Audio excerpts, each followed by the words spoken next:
What if some of the things we think horses need most aren't actually things that they would choose for themselves? We spend enormous amounts of time, money, and energy trying to give our horses the best care possible. Better feed, better tack, body work, training, veterinary care, farrier care.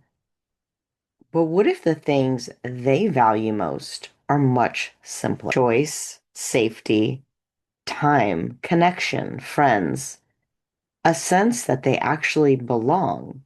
What if the behaviors we call difficult, resistant, or even naughty are actually telling us that something's missing for our horses? Today, I wanted to try and explore that question from the horse's perspective. So take a deep breath, look deep into your soul, open up your mind. Remember, this podcast is about awareness without judgment. And hopefully today we're going to bring you a whole new level of awareness about your horse, maybe even yourself. Welcome, friends and fellow horse fiends. I'm Anna Fox of Equus Enlightened, and I'm your host. This is the podcast for horse lovers who want more than simply getting their horse to behave. You want to feel confident in the saddle. You want to understand what your horse is trying to tell you. And you want the partnership you imagined when horses first captured your heart. Even if fear, frustration, or years of conflicting advice have made that connection feel harder to find. Here, we explore the science and soul of horsemanship, equine behavior, nervous system regulation, rider psychology, and compassionate training that helps you become a thinking rider who creates a thinking horse. Because you don't need more pressure, more perfection, or another person telling you to just push through. You need the awareness, skills, and confidence to make decisions that feel right for both you and your horse. Whether you're pursuing competition goals, rebuilding your confidence, or simply trying to understand why your horse did that thing they did, we'll explore the research, the real talk, and the small shifts that create more clarity, connection, and joy in and out of the saddle. And if these conversations help you understand your horse or yourself just a little bit better, follow the show and share it with another horse person who might need it. It's one of the simplest ways you can help this community of loving equestrians grow. Now, grab your boots, take a deep breath. What are you waiting for? Come ride with me. This week, I am talking to Ginny Horton, author and illustrator of Soul Sketches, a book about how animal communication has helped animals and their humans. Ginny is an animal communicator located in the UK. Welcome, Ginny. Can you tell us a little bit about you and what you do? Hello, thank you for having me. I've been an animal communicator professionally for about, I think I'm in my fifth year now, and it didn't start off like that. I started off many years ago as a child being very sensitive to animals, and actually throughout my childhood being bullied for my sensitivity, and which then obviously pushed me towards the animals even more, preferring their company over human company, which happens to a lot of people I know. And it wasn't until I was in my late teens and I had my first adult horse that I really started hearing the voices, if you like. And it was only in moments of danger. So I'd be riding around the village and I heard in my mind, "Be careful, car." I'm like, oh, who said that? Where did that come from? And then, sure enough, there was a car come flying around the bend far too fast towards me. And it happened 3 or 4 times. Because I was at that age, I didn't really think anything of it and didn't explore it too much. But the things like that kept happening. I just took it for granted that that was just how things were. It wasn't until one horse I had called Anthony died very suddenly. And then I bought my horse Orion. Something inside of me led me back to the spiritual side of things. And I researched how to learn about communication, because it had been sort of laying dormant within me. I think I really wanted to explore it, and then having the new horse Orion, something about him just sort of guided me to go and pursue it. So I went on some courses with a well-known communicator here in the UK, and did several of his courses, and then just started practicing with Orion. That's how it all started, really. We talked a little bit about how Orion influenced you to write the book before we came on, because one of my questions was going to be, was there that one horse that changed everything? I think for a lot of people, whether they're animal communicators or they're just on a equestrian journey, there's Mm. usually one horse that's flicks the light bulb on and you go, "Oh wow, this is what Mm. I've been missing or this is what I've misunderstood." And so when that happened, did you question yourself in the beginning? I didn't question myself. I kind of questioned it, if you see Mm, what I mean. mm-hmm, So, having been on the courses, I learned about how to portray your emotion and to try and get that connection with the horse. So I was sitting in the field with Orion, and colours play a very powerful part with communication, because colours represent emotion, and what those colours, what the emotions mean to you personally, are all worked in with the colours. For example, when I want to express love, I visualise a pink cloud. And I was pushing this pink cloud into Orion. I was sitting in the field with him, and I was just pushing, mentally pushing this pink cloud into his chest, sort of from my heart to his. And I was just sitting there on the ground with him stood right behind me, his head over me like this. And I was pushing and pushing and pushing. And then out of nowhere, in my mind's eye, I received back a pink cloud that had got two golden padlocks locked together inside it. So that was the message from him. He was sending me back the pink cloud of love. And the two golden padlocks were locked together, symbolizing he and I, that we were locked together. Gold is quite important, because gold is supposed to be like a precious stone. The fact that they were golden padlocks was important as well, because the two of us locked together in a precious relationship, housed in a pink cloud of love. And in that moment, it was exactly what you say. In that moment, it was, wow, this stuff really works. from that first understanding of, oh, I think I have the ability to do this, to now, has your understanding changed? So what's changed and what's different is the fact that I trust. I trust the images that I receive. In the beginning, I was a bit hesitant about whether it was my own imagination, or Mm-hmm. whether it was a message. When you're doing it with your own horse, it's difficult to know, because you haven't got anybody to check with. So once I'd started to get this information back and forth from Orion and different scenarios, I just sat and I thought, well, how on earth can I test this? How can I check it? How can I hone my craft? How can I just see, how can I learn more? And so I advertised on social media about offering free photographic communications, for a donation for the Brook Equine charity. And I was inundated with people wanting it done. So that left me thinking, well, obviously lots of people are interested in this. Okay, it's a cheap thing for people, but they are open to it. Each photograph and communication I did gave me more information, gave me more images. Then I could feed it back to the human, who clarified or said, that's probably not quite how you thought it was, but it could mean this. And we just learn on the job, if you like. And so Mm-hmm. now I've got this huge dictionary in my mind of all the images that the horses have given me and the animals have given me. And I know what they represent and what they mean. And so when they come through now, I trust them immediately. Obviously, there's some that I see more regularly than others. You learn what the message is, really. So we also talked before we came on about the difference between a reading and a communication. Mm. So a reading is sort of like a passive interpretation of the information that's in front of you. It's not real time. It's what you see going on and your interpretation of it.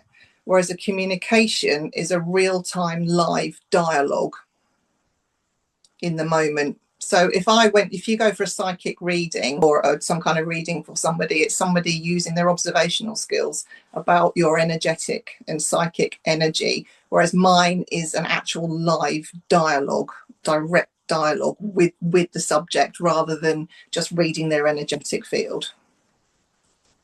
That's really interesting, and I think an important distinction for people, because people like me who aren't necessarily in the world, I think that's a great explanation of it. Yeah, It's quite tricky to use the right language to differentiate the two, and I kind of try and explain it that it's like Facebook Live. You know, you're having this direct live conversation right, in the moment, rather right. than trying to read an energetic field. It's actually real time communication dialogue.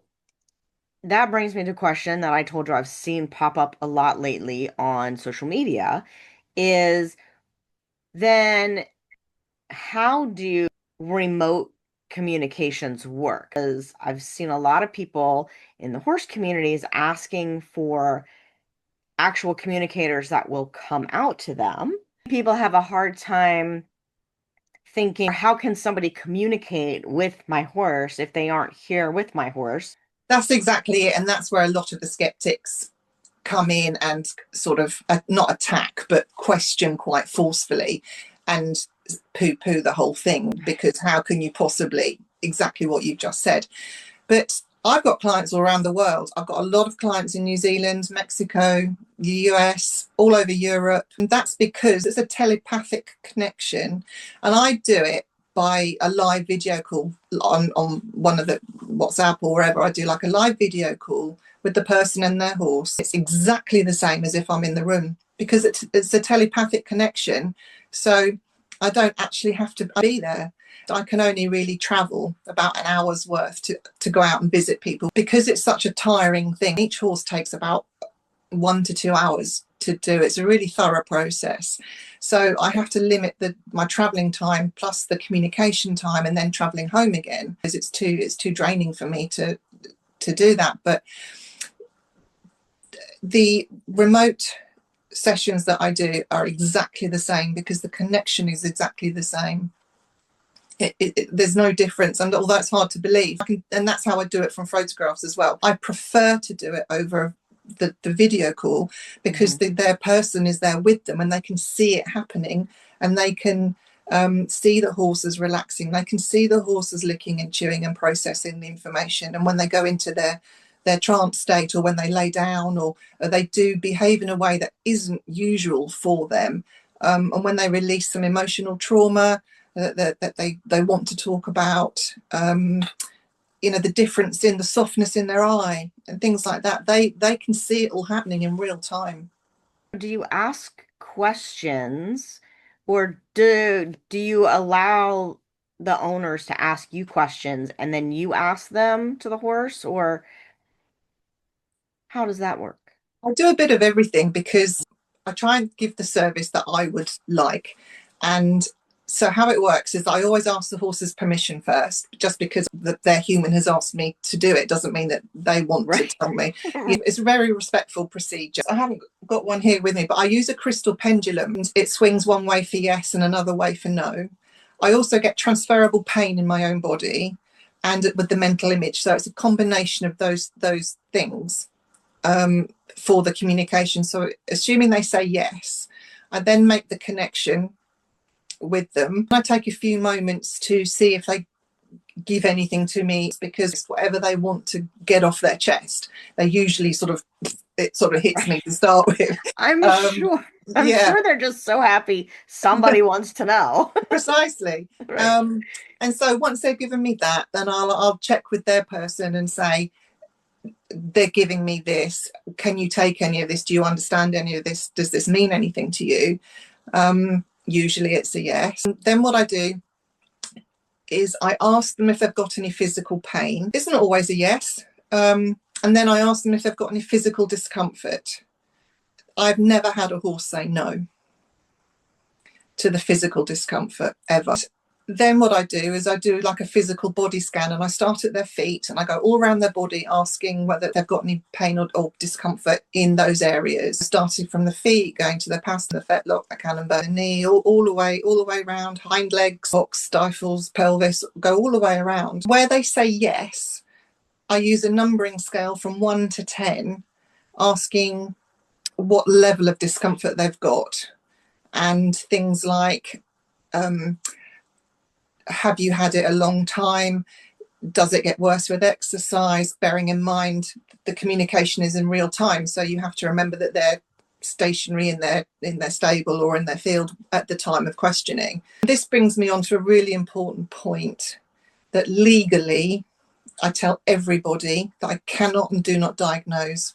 That isn't what this is about. I have no veterinary training at all. That isn't what I'm doing. All I'm doing is pinpointing areas where they're telling me that they're uncomfortable and the level of discomfort that they're in. And by asking things like, was it a niggle that's got stronger? Did it come on suddenly? Can you remember a time when you didn't have this discomfort? And breaking things down, we can kind of isolate incidents and areas of their body. And usually going around, the highest score is usually the origin or the source of the discomfort. But you have to remember that obviously there's secondary and compensatory issues, as well as other probably separate issues going on as well. So what we find is usually where the source of the issue is, and then it sort of the ripples out, and there's sort of lower level issues elsewhere. And that helps the human, because then they can get the right professional to help them. They can sort of go to their vet or their physio or their osteo, whoever they want to use, and say, I'd like to start at this area, please. A lot of the time when you don't, you know, your horse is lame or they're not quite right, but where do you start? This helps just kind of almost like triage it a little bit and just, well, we'll start here. The numbering system is not only important for the discomfort level, but it's really important because the lower level numbers, the ones and the twos, we may not be aware of at all until they get to the point where they're higher, and then they become obvious. So we can identify the rumblings and the things that are the niggles that are just starting, and get on top of them preventatively, and you know, help them with supplements or treatment, whatever it is that's the issue, going forward to stop it getting any worse. What I'm thinking is that a lot of people are going to go, especially us Americans, right? Because we think everybody speaks English and American English at that. Yes. How do you explain that to maybe people like in Mexico who speak Spanish, or your Spanish clients or French clients? You know, not every horse speaks English. Because we explore it. I explore the language, if you like, what I'm using. It is mental images, it's emotion. That's what I'm receiving back as well. So I'm picturing their body part, and asking them. It's kind of like it's really hard to describe, but it's like a universal understanding through the emotions, the sensations, the images, and everything. I do communicate with the humans in English, and most people that I speak to do communicate with me in English. But right. Yeah, it's quite hard to explain that, but it's never been an issue because I use visualization. Have you ever gotten a strange, I don't know if the word is strange, but a visualization from a horse of something that their owner says they would have no knowledge of? Like a different part of or the universe, different part of the planet. Not really. It's all been very current and very to do with their kind of life and living in the moment. I've had some very strange images that I didn't know what they meant initially, and we had to kind of work through. One lady that I was talking to her horse, and I suddenly had a vision of Frankenstein's head nailed to the stable wall. Oh no. Exactly. And we like, oh my goodness, I've never had this before. What on earth Hmm. does this mean? And we sort of chewed it over and couldn't think what it meant. And I carried on with what I was doing. And then she said, "Oh, my nickname for him is my little monster."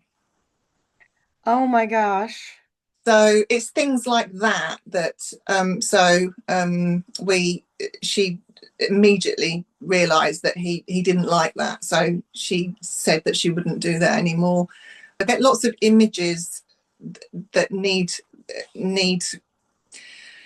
a little bit of working out, if you like, to start with, but they're all Yeah. relevant. They all turn out to be relevant. I had a body worker one time who I just adored, and she was doing some craniosacral work on me, and she said, I have a really strange question to ask you, and I Mm-hmm. hope you're not offended. And I thought, oh boy. And she said, have you ever been in a bar fight? And I was like, well, no, mm, not that I recall. I mean, mm. um, and she said, why? I just had this really strong image of you being hit over the head with a bottle. And I immediately started laughing because as a teenager, um, I hit my own self upside the head with a glass Gatorade bottle.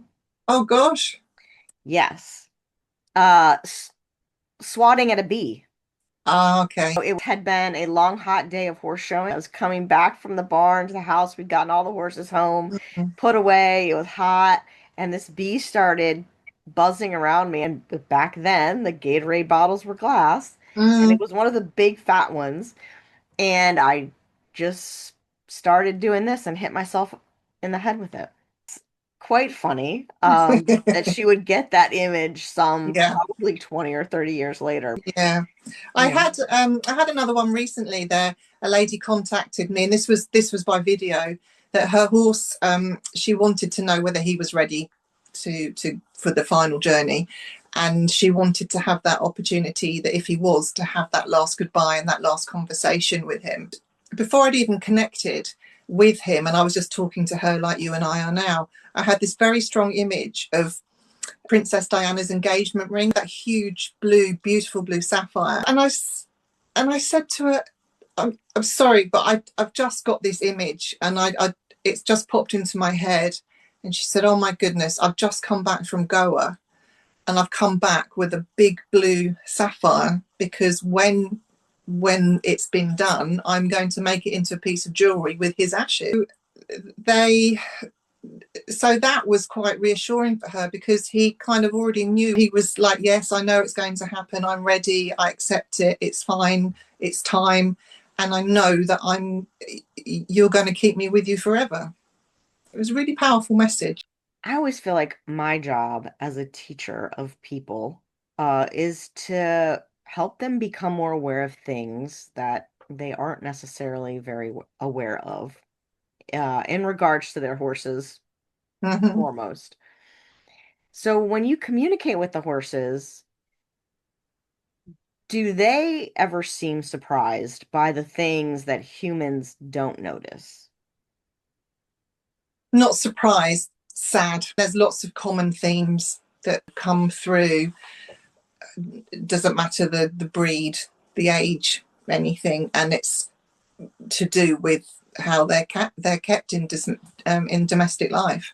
It's quite sad, because it shows that we're not doing it quite right for them. We're doing it a lot of the time for our convenience, for Yeah. what we want to do, and unfortunately, it's them that pay the price. No matter how intentional we are with looking after them and how well we think we're doing, so much of their life is still compromised for our convenience. Humans don't like to hear that, and that's where it gets a little bit difficult. But I don't shy away from it, because I am their voice. I've just had to learn how to deliver those kind of messages a little bit Mhm. more diplomatically. Things like, I need more time with my birth mum. I Mm. need I need more time to understand the training that you're giving me.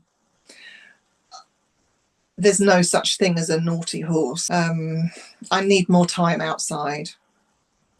Please, would you spend more time, unconditional time with me? I need friends.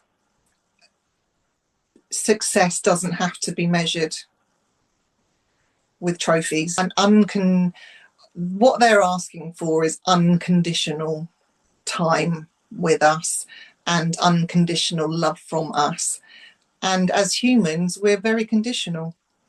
Hmm. Even within our own relationships. I mean, the marriage vows, they're conditions to our unity together. If you break those, then goodbye. We're very conditional. I think the only time we're unconditional with each other is with our own flesh and blood. That the animals aren't like that, and the horses, they just love unconditionally. When they live with those conditions, I will love you as long as you perform. I will love you as long as you're healthy. I will love you and look after you as long as you're young. I will love you. But as soon as you start costing me money or you can't perform in quite the way I want you to, then other decisions are going to be made. I mean, that's not unconditional. And Right. they know that. I think they do. And I think so many times that is why, and maybe you know, but I don't know if horses choose to move around, but sometimes those horses that get passed around a lot, and then hopefully they find the place. I wonder if the horse is just like, this is not the right place for me. I have to move on Yeah, because, I think there is some of that. yeah, and it takes a very unique way of being to learn that you can be unconditional with the horses and you can give them grace to be who they want to be. Mm. And yes, a lot of people don't want to hear that, and it's a No, no. hard thing to bridge. The thing as well is about when you think about choice, they have no choice at all in anything that they do. They can't choose who looks after them, who they live with, how they live, what they eat, what activities they do. Not a single thing. Yes. And so when you start looking at them like captives, Hmm. then it puts a different perspective on things. And how that resonates with you will kind of tell you how much ego you've got as a human. Over here in the UK, I kind of say the difference between an equestrian and a horse person. Because if you put your horse's needs above your own, that for me is a lovely relationship. If you will compete your horse at any cost or any consequence because it serves you, then that's not okay with me. I'm not anti-riding, anti-sport, anti-competing, none of that, but I am if it's at their consequence and that it's at their cost. Right. I I agree with that. I also think that I see a lot of cognitive dissonance in that I put my horse's needs above mine because my horse has the vet, has the chiropractor, gets new shoes all the time, and gets the massages and the all the things. Mm-hmm. And then, all I do is take some ibuprofen and carry on. Mm-hmm. So I'm putting my horse's needs above my own. Mm-hmm. The dissonance comes where people don't realize that those aren't really the horse's needs. Exactly. They probably need all those things because they're having to cope in an environment that isn't their choice and they've got no control over. Right. And when you mention to people, to think of your horse like a captive, because Mm-hmm. essentially that's what they are, Mm-hmm.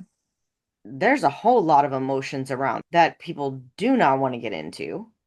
And I bring people back to during the COVID pandemic, right? Mm-hmm. Because you weren't happy that you had to stay inside. You Exactly. weren't happy that you had all these restrictions on your freedom. Mm-hmm. But how many freedoms does your horse have? Exactly that. Exactly that. And we sort of touched on community, but even when you think about even their community, they can't choose Hmm. who that's with, or for how long that they're with them. It's vital for their health and physical health and their mental health. Imagine us being stuck in a room with 20 people. We'd probably get on with some of them, probably move away from some of them. But if the room isn't that big, there's going to be some conflict somewhere along the line. But we can probably leave unless you're incarcerated. But Right. oh, there we go. There's another parallel. That's companionship, but that's not the same as having that bonded pair that you would choose and being able to move and roam. But but that's where the compromise is, isn't it? Of course, not all horses can be wild and free. You know, they are in domestic life and they are in servitude. Um, let's be honest about what we're going to call it.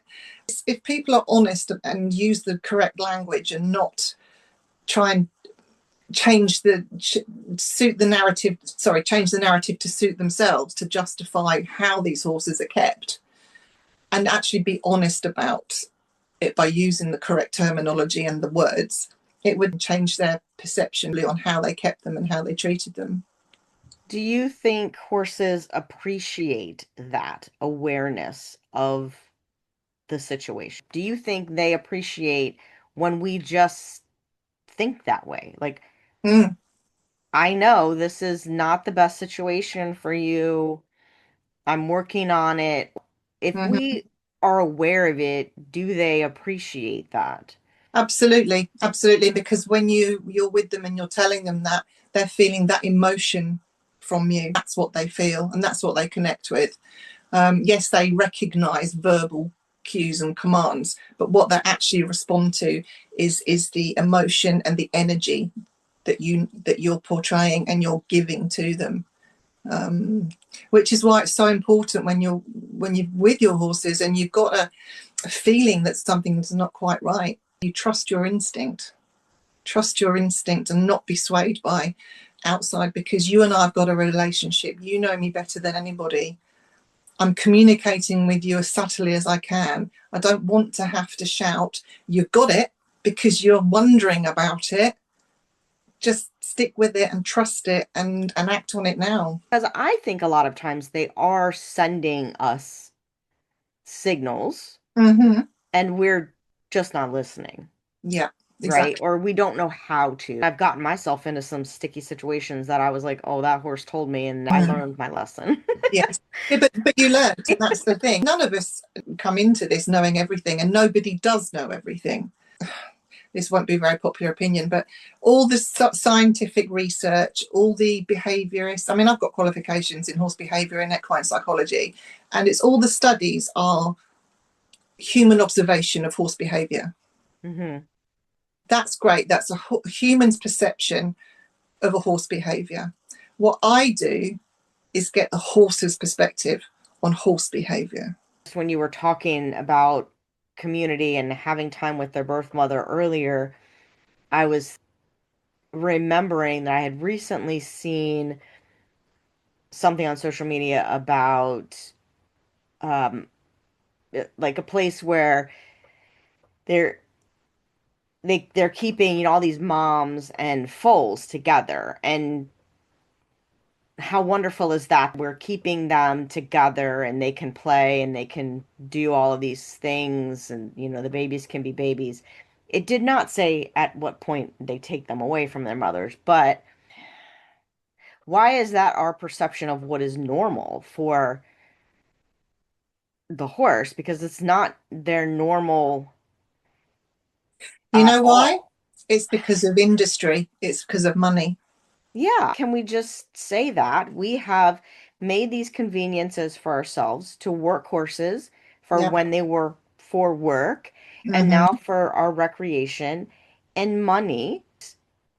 None of this is natural. The bunch of mares that are not bonded by family Mm-hmm. turned out together is not normal. No, no, and no, You know? I've heard so many people say, oh, my mare, she's got an injury. I think she'd make a lovely mum. I'm going to breed from her. I think she'd make a lovely mum, and then take the foal away at 4 months. Or Or 6 months. I mean, how is that allowing her to be a mum? exactly. And then you also have the other side where maybe the mare, for whatever reason, has a hard time carrying a foal, Mm-hmm. and they keep trying to Mm-hmm. rebreed. This horse has an injury. Mm. I've been pregnant, and I can tell you it was not comfortable. Oh, and I have aches and pains. Mm. So it's so interesting how we make it okay Yeah. Mm-hmm. for the horses and how people will also listen to this and say that we are the ones who are anthropomorphizing because Yes. horses are horses. They're They don't. sentient beings with emotions. And let's be honest, we're only now as humans getting on top of our own mental health, aren't we? Right, You know? right. So it's not surprising that the animals' mental health and emotional welfare is so far behind. And the whole thing about horses that have the stable vices and things, oh, that they copy from each other. No, they don't. They're all responding to the environment that they're in, and the fact that it's negative, that should tell you all you need to know. Hmm. That they're coping. They're stressed. It's the environment that's doing that. We're not going to change everything, but it's so nice that more people are open to even listening about it, even if they're not fully on board with it. The statistics I was given yesterday is that most of my followers, the demographic is the under 35s. Interesting. And my least percentage of followers is the oldest demographic. So that says it all, and it gives me Hmm. such hope for the future. My generation is very traditional, very old school, kind of show them who's boss, they must do as they're told. But that was the same with children, and now Right. and now the younger generation of horse carers are coming in, and they are considering whether their horse's emotional welfare is okay, because it's normal for them, because theirs is being looked after. This is the next generation of horse caregivers, and it does give me hope for the future that it's at least being considered. It's a small majority, but it's a Right. minority. What do you think horses value the most? What do you feel from them the most? Being in a loving, safe environment, that is the common theme. And it's really important for them to know whether they're in their forever home or not. I had a really vivid image from a horse that I went to see, and she'd had several lone homes, and I think she'd had about 9 homes in 2 years. The girl that had called me in, she'd only had her a few months. And I got this image of a little child in striped pajamas sitting on the stairs, clutching the banister, holding his teddy. And the emotion I was getting was like a child in foster care. Hmm. I've never been in that situation, but that was the emotion that I was getting. And you think about a horse that's had more than one home, that they don't know where home is. As if they've been on a lorry or on a trailer and taken somewhere and left there, it could happen again. And some of them spend 20 years in their forever home, but they're not 100% sure that they are. Sometimes that's all they need to know, is that I can reassure them that they're with their forever family, they're with their forever in their forever home, and they are loved and safe. So a lot of the time that's all they need, and it changes their whole demeanor. They can settle, because going back to community, that feeling safe and feeling loved is actually really important to them. It's so interesting how we know that to be true for children, Yes. and we just disregard it Mm. with the horses. What do humans worry about that horses rarely mention? Whether they want to go to shows, that's a big thing. The more performance-based things, the horses don't think like that. They don't even think about success. They just exist. That's kind of quite a difficult one. the youngsters who are very excited about winning and going out to competitions because they love their pony and they want to be with their friends and show off, trying to get Right. them to and without bursting their bubble, but trying to get them to understand that the horse will enjoy the time together that the horse wants, and that the ribbons are irrelevant. Yeah. um I think it's such a hard thing because I came from that mindset, going out and winning ribbons and doing all the things. And then my one horse that changed a lot of my perception. He was one where I was able to make that experience of going to competitions like a vacation for the mhm. two of us. People would always ask me, "How did you teach this horse?"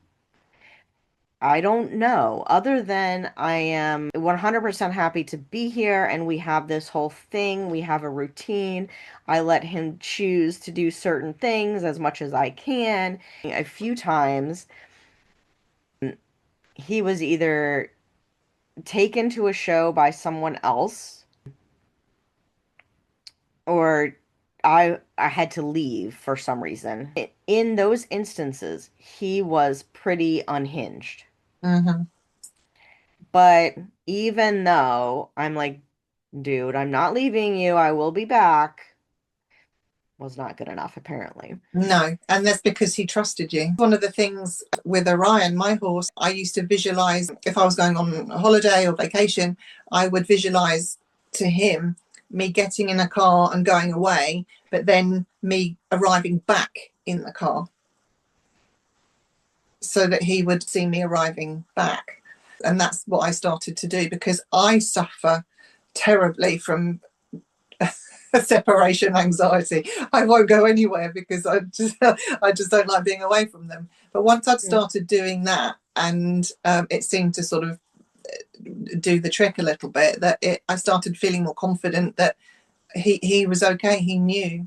We're always worried about what other people think of us, Oh yes. right? So, are horses judging us by our little idiosyncrasies or our fears of something? They're not judging us at all. They're not judging us at all. They're just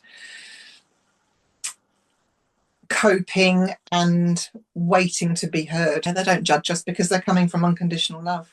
Do they notice our emotions? Mm. Yeah. And it's about your intent. With Orion, I stopped going to the yard in my riding clothes every day because the intent starts from way before you get to the barn. Hmm. Your intent starts at home. And so I would take my riding clothes with me, and then I would see him, see how he was, and then decide whether we were going to ride or not. So then I was giving him the grace and the choice of how he felt today, because Hmm. just because I'd turned up there and had the intention to ride, quite a lot of the time he didn't really want to do it. And Right. I think of all the times over the years where other horses in my life have kind of walked off and I've gone chasing after them with the halter Yeah. and taken them and have done it anyway. And now I Hmm. know that if they turn away or they don't willingly come towards me, then that's not what's on the agenda today. I found that by examining my intention, and it's not just my words and my behavior, it's even my thought process. Right. They pick up on it all, and that's really where horses with multiple riders find it a little bit difficult as well, because they're having to manage not just one set of expectations, but Hmm. um, lots of different people's emotional baggage, experiences, their boundaries. It's not just their physical, weight and the way that they ride. It's the emotional stuff that each one of those people then brings to that animal as well. Hmm. It's very difficult for them. The expectation is on them to just do it and just cope. But I actually, bet a lot of them really struggle with that. people are very much not aware, Mm. oftentimes, of what their real intentions are. They don't realize the little things that they're doing that give away Hmm. their deeper feeling. I always tell my students, your horse is telling on you because I can see what your Hmm. horse is telling me. I know this is what you think you're doing, but it's not what you're doing. When you said that about showing up to the barn not in horse clothes, I will often tell people to like practice being consistently inconsistent. Show up in your riding clothes, but then don't ride. Give them the option. If you take the saddle out and they go away, or you take the Mm. bridle out and they go away, okay, fine. Mm. Sometimes get on and ride for 5 minutes. In some ways, I think that helps the horses, but I really think it's more of a practice for the humans because now they Yes. have to pay attention. Yes, and I would go one step further with that. I say to people, if your horse behaves in a way like that, question why. So, Right. Yes. and always ask why. And then, depending on that answer, break it down, go back as far as you can until you get to what the actual source. It's like, the horse opens their mouth, so they close it with a tight noseband. Right. No. Why is it? Why are they opening their mouth? Are they in pain? What is the issue with that? If your horse doesn't approach you in the field when you go with the halter, why? Have you checked your energy? Perhaps have you gone marching in there with a force field of energy and it's just too powerful for them? Mhm. Have you had a bad day at work and you're carrying that negative energy with you? Why are they doing that? Then you can self-reflect, and it's not always you, it can be environmental, but unless you are curious and you ask why, you're not going to get the actual answer. But again, that isn't convenient a lot of the time, It's because not convenient. the truth isn't always pretty. um Yes, it's not convenient. It mm, requires us to slow down exactly. and connect to Mm, something. mm, And the truth isn't always pretty, and we don't always want to hear the answer. no. Which brings me to my favorite question because I have actually never had a session done with any of my animals because I have this fear of I don't want to know what they have to say. Okay, No. so where does that come from? So I'm going to ask you why. I am afraid that they're going to tell me that I am failing and I just don't want to hear it. So that doesn't come from your horses. That is deep rooted in you Oh, from yes, it's definitely my before, isn't it? problem. Yeah. Yeah, Yeah. yeah, and that's conditioning that as humans we grow up with, and the environment, the lifestyle that we grow up with being conditioned. Just imagine what if they tell you how wonderful you're doing. Yeah. And but this is why my work, I can't sell it, I don't do that. It only works when people are open enough to be ready. And if you're not ready, there's absolutely no point, because you've got to be at that point where you can accept the truth, no matter Mhm. their truth. Even if you think you're doing a fantastic job, you've got to be prepared that they might have a different opinion to that. But instead of looking at that as a negative, if you look at it as a learning example and how you can improve it, and how then your relationship will be even better than it is now. And it's just twisting your perception and your perspective of it. Yeah. I love that because people will always ask me, and I'm like, absolutely do it. But I can't lie to you and say that I have done it. I have not. And I'm just being honest as to why I have not, Mm. because I do know that I have people in my circle that feel the exact same way. I do think that it's a wonderful resource for people. It can just make your relationship better. Don't be a Mm. big ninny like I am. Well, but the thing is, it's about finding somebody that you trust and that you can relate to, as well. Not every communicator is going to be who you resonate with, Right. and that's really important, that you find somebody, if you do want it done, that you feel that you're drawn to. Yeah. And that makes all the difference as well.